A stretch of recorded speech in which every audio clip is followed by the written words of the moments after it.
Kele ya n'obeze, kele ya n'obeze, kele ya n'obeze. Jizọs dị mma, Jizọs dị mma, Jizọs dị mma, Jizọs dị mma. Kele ya n'obeze, kele ya n'obeze, kele ya n'obeze.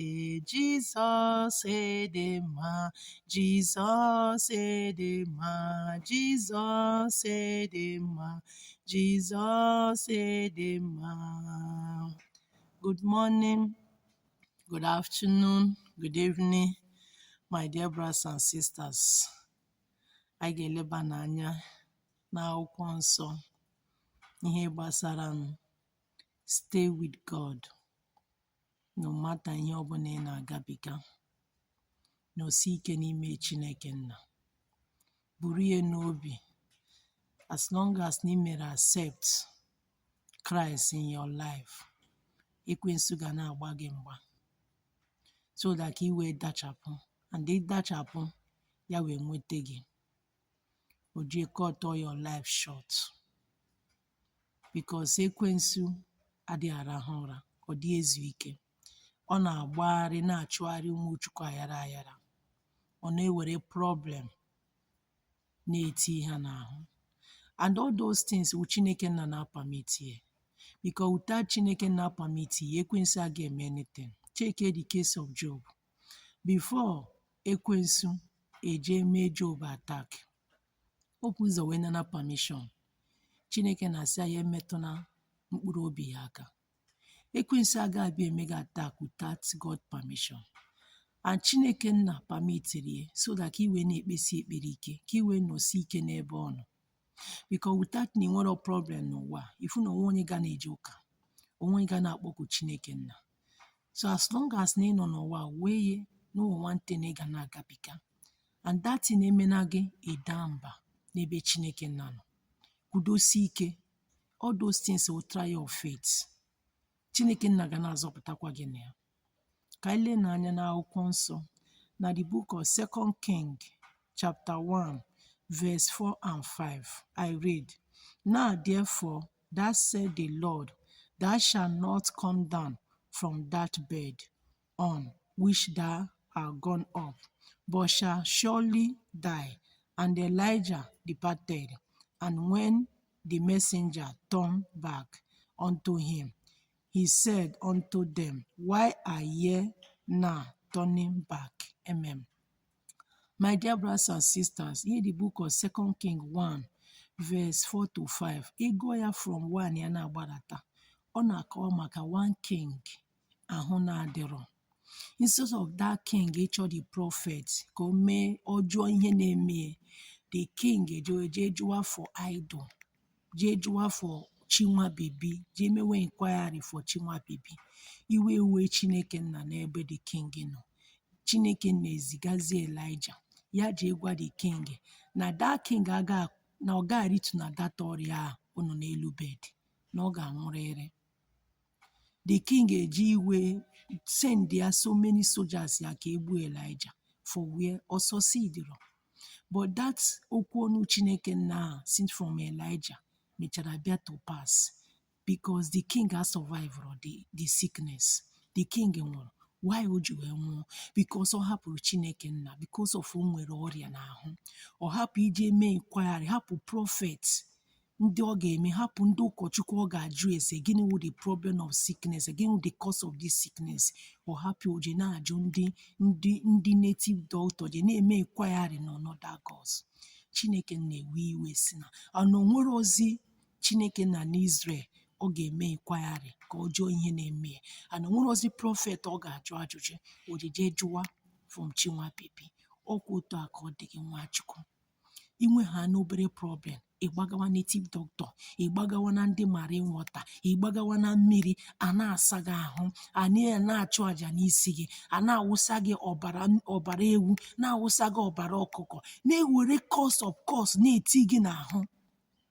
na-ewere course of course na-eti gị n'ahụ. Isi na ị na-achọ solution, isi na ị na-achọ solution of your problem. Why na ị na-create another problem to yourself? Na ị na-create another problem to yourself instead of ịgbaba n'aka Chineke nna. Ifili na onwe ezi man of God ịtrọsụrụ na man of God na ịtrọsụrụ ha, ịgbaba ịga na chọọchị ọbụla, gaa chọọchị jeje ekpe ekpere, kpọkuo Chineke nna, ọ ga-anụrụ olu gị. Ihe nidirewo ibi ezigbo ndụ. Ifuru otu anọ na, I don't need any man of God to pray for me. As long as I'm the principle of ndị mee n'igwe, I know the principle of God. I buy the principle and it work for me. When I pray, it work. You need to buy the principle of God. Live a good life, a righteous life. Denounce all iniquity. Denounce all things of this ihe ụtọ nke ụwa. Focus on ihe Chineke na-agụ akwụkwọ nsọ gị mgbe niile. Na-efesi yourself fasting sometimes in a week. Kpesie ekpere ike. You buy the principle of God. If na, you don't need any man of God. You don't need any native doctor to pray for you or to gwa gị na ihe with your problem. You can solve your problem by yourself as long as you know the principle of God. Imana the principle of God, you can defeat darkness. You can defeat that your enemy. You can defeat that your uncle. Sina iga aburu. In the case of this king, ahụọkụ na-eme ọ suppose ijeju Chineke nna, ijeju Chineke na gịnị with the cause of this heinous ojeje emewe inquiry to another God. Iwe wee Chineke nna, Chineke nna egbe ka ezi ebe dachi ahụ na-emezi inquiry, dachi nwa bebi azọrọ ya. When the anger of God is upon you, if all those idol ndị anyị na-akpọkuchi can never save you. It's only the true God can save you. Therefore, Nwachukwu, nọsi ike n'ime Chineke nna. No matter ihe ọbụla ị na-agabiga, ejina je eme inquiry to another gods. Nọsi ike n'ime Chineke nna. Kpere onwe gị ekpere, bie ezigbo ndụ. Onye ọbụla nwere each grace o ji wee bịa n'ụwa. Ihe niile ime nke gị activate ka ọ wọkọọra gị. Onye ọbụla nwere lock o ji wee bịa n'ụwa. Ihe niile ime activate ka ọ wọkọọra gị. Onye ọbụla nwere star o ji wee bịa n'ụwa. Ihe niile ime activate ka ọ wọkọọra gị. Bie ezigbo ndụ. Ifu that Chineke anyị na-akpọku, he can never disappoint you. He can never fail you. Since I was born, man of God emetụbeghị m aka n'isi. No man of God metụgoro m aka n'isi, because most of them from ha amago na mụnwa self karịrị ha. Because the kind life live, the kind principle of God live, you man of God can never live it. So no need for me to meet you for you to pray for me. Also, you Nwachukwu, most of you depend on man of God prayer. That is why in Nigeria been doing iniquity. In a bit see mecha man of God ekpere. Man of God down with a problem on a gapika. You need to be a decent life. A decent life. If we ihe nke ụtọ nke ụwa gbanarị ya. If we nọdị n'ime Chineke nna, ịma na ụwa na-atọ ụtọ. If ụwa ịnọdị n'ime Chineke nna, by the principle of God, ịma na ụwa na-atọ ụtọ. Ịma why? Ebe ọbụla ị na-aga, you are protected. Ndị iro gị ga na-atụ gị ụjọ. Ha zugere gị ihe ọbụla ha ụlọ ọjọọ ọbụla ha gwuru gị, ha na-adakpi n'ime, ha na-atụ dị gị ụjọ sef. Ha nwere ike sef na-akpọ gị n'iwu demon. But ha mana the power na-eme operate na ndụ gị karịrị power ha. Because why? You live a life that will please God.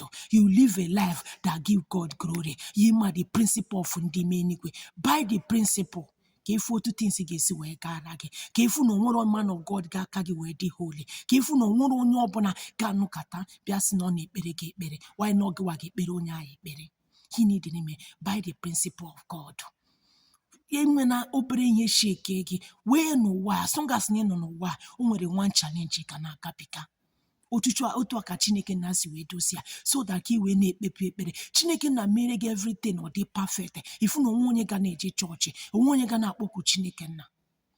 Ọ ga-eme na onwe something ị ga na-agapịka. That thing will try your faith ka i wee na-ekpesi ekpere ike.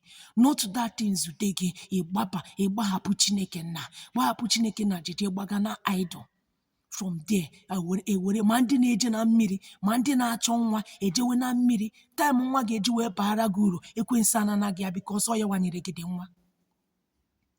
And ekwensu adịghị enye nwa. Ekwensu adị enye nwa. Toretenu n'ebe ahụ. Time Chineke nna kwadoro gị na ọ ga-enye gị nwa, ha eme ya fast forward. Na ha possess is that child. Iche na ekwensu nyere gị because ijego n'aka ha. O nwere ihe ekwensu na-enye.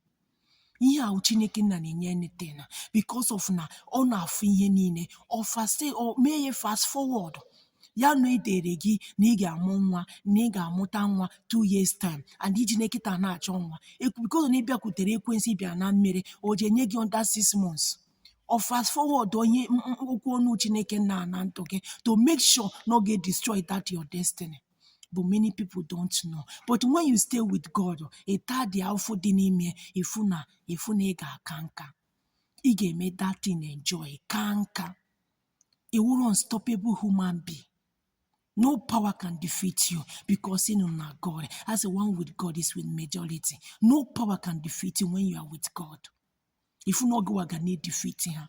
In the case of this king, just a hawk Mary, instead of him inquiry to the God of Israel, or what happened, JJ inquiry to idol. Iwe we Chineke na. Kedebe that chia ona poku Mary, tia azoya. When the anger of God is upon you, if you that native doctor ne big cup, ne big tarose, ne benini ne general, it can never save you. It can never save you. So you need to stay with God. Stay with God. God can never forsake you. No matter ihe ọbụla ị na-agabiga, tebụl ya n'ebe Chineke na. Ịchọ ka ị na-enwe mmeri n'ụwa, by ya the principle of ndị ime eluigwe. The principle of ndị ime eluigwe, live a righteous life. Deprive yourself na things of this world. Dress ya decent. Avoid fornication. Avoid adultery. Avoid so many things. So many people, anapụna mmadụ ihe ha n'ike. Be contented with the one you have. Anyị na anya ukwu n'ebe ihe mmadụ ibe gị nọ. Bie ezigbo ndụ na-agụ akwụkwọ nsọ gị mgbe niile. Na-efisi yourself fasting. Avoid there so many friends na-enye na-agwa gị negative thought. Avoid ha. Ifu na ịba ya na the principle of God. Ifu na onwere ebe ọbụla ị ga-esi wee nwee financial problem. Onwere ebe ọbụla ị ga-esi asị na ndị iro gị ga-abịa na-ayọ gị ayọ. Ifu na ifuru Chineke a yawa na-enye the power to get wealth. If all this akụ na ụba anyị nọ, Chineke na-enye gị the power, you can never achieve it. Yawa na-enye the power to get wealth. He give us the power to make wealth. And now for you to get that power to make wealth, you need to buy the principle of God. Ịnọdụ n'ime Chineke nna Nwachukwu, ibi ezigbo ndụ, you can never have financial problem. You can never have financial problem. Ọ ga na-efavor gị. Ọ ga na-efavor gị. Ebe ndị mmadụ ga-aga ọ dịra ha difficult. Gị wa be ebe a inweta favor because ya wa nọ with you.